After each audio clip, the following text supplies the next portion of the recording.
ಕುವೆಂಪು ಅವರು ಪ್ರಸ್ತಾಪಿಸಿದ್ದಾರೆ.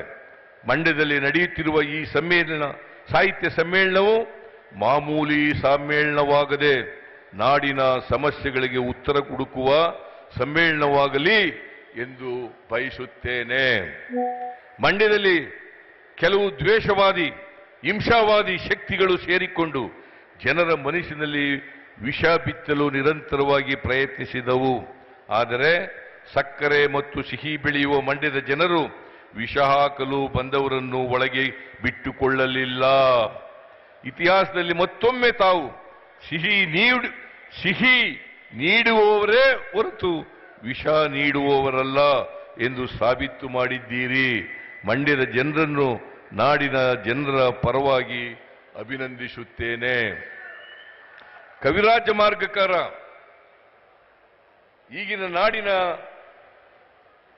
ಗಡಿಗಳನ್ನು ಮಾತ್ರ ಪ್ರಸ್ತಾಪಿಸಿಲ್ಲ, ಈ ನಾಡಿಗೆ ಬೇಕಾದ ತತ್ವ ಯಾವುದು ಎಂದು ಹೇಳಿದ್ದಾನೆ. ಈ ಕಸವರವೆಂಬುದು ನೆರೆ ಸೈರಿಸಲಾರ್ಪುಡೆ ಪರವಿಚಾರಮಂ ಪರಧರ್ಮಮಂ ಎಂದು ಹೇಳಿದ್ದಾನೆ. ಅಂದರೆ ಇತರರ ವಿಚಾರಗಳನ್ನು ಇತರರ ಧರ್ಮಗಳನ್ನು ಕುರಿತು ಸಹಿಷ್ಣುತೆಯ ಭಾವ ಹೊಂದಿರುವುದೇ ನಾವು ಗಳಿಸಬಹುದಾದಂಥ ಆಸ್ತಿ ಎಂಬ ಉದಾತ್ತ ತತ್ವವನ್ನು ಕನ್ನಡದ ಆರಂಭ ಕಾಲದ ಈ ಕೃತಿ ಹೇಳುತ್ತದೆ. ಈ ಸಂದರ್ಭದಲ್ಲಿ ನಾವು ಕರ್ನಾಟಕಕ್ಕೆ ಒದಗಿರುವ ಕಂಟಕಗಳೇನು ಎಂದು ಪ್ರಶ್ನಿಸಿಕೊಳ್ಳಬೇಕಾಗಿದೆ. ಕರ್ನಾಟಕಕ್ಕೆ ತೆರಿಗೆ ಹಂಚಿಕೆಯಲ್ಲಿ ನಿರಂತರವಾಗಿ ಅನ್ಯಾಯವಾಗುತ್ತಿದೆ. ನಮ್ಮ ರಾಜ್ಯದಿಂದ 4.5 ಲಕ್ಷ ಕೋಟಿ ರೂ ಹೆಚ್ಚು ತೆರಿಗೆಯನ್ನು ಕೇಂದ್ರ ಸರ್ಕಾರ ಸಂಗ್ರಹಿಸುತ್ತಿದೆ. ಆದರೆ ನಮಗೆ 55ರಿಂದ 59 ಸಾವಿರ ಕೋಟಿ ರೂ ಮಾತ್ರ ವಾಪಸ್ ಬರುತ್ತಿದೆ. ಇದರಿಂದ ನಾಡಿನ ಸಮಗ್ರ ಅಭಿವೃದ್ಧಿಗೆ ಸಮಸ್ಯೆಯಾಗುತ್ತಿದೆ.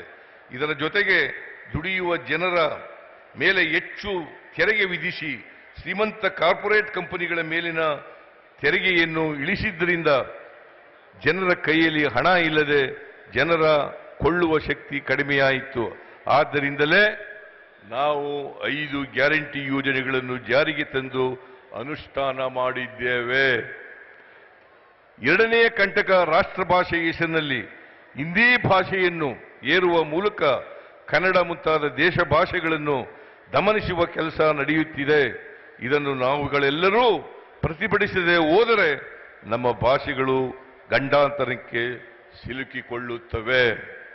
ಮೂರನೆಯದಾಗಿ ಬಹುತ್ವವನ್ನು ಸಾರುವ ನಮ್ಮ ಸಂವಿಧಾನದ ಮೇಲೆ ಕಳೆದ ಕೆಲವು ವರ್ಷಗಳಿಂದ ವ್ಯವಸ್ಥಿತವಾಗಿ ದಾಳಿ ನಡೆಯುತ್ತಿದೆ.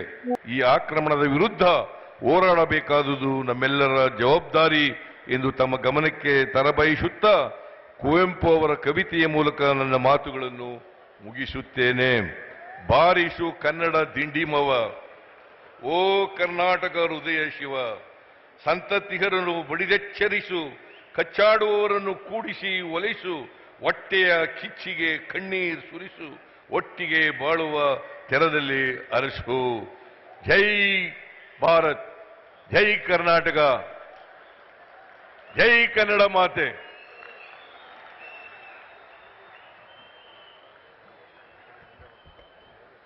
ಸತ್ಯವೇ ಭಗವಂತನೆಂಬ ಪುಣ್ಯಕೋಟಿಯ ಕಥೆ ಇದು. ಗೋವಿನ ಹಾಡನ್ನ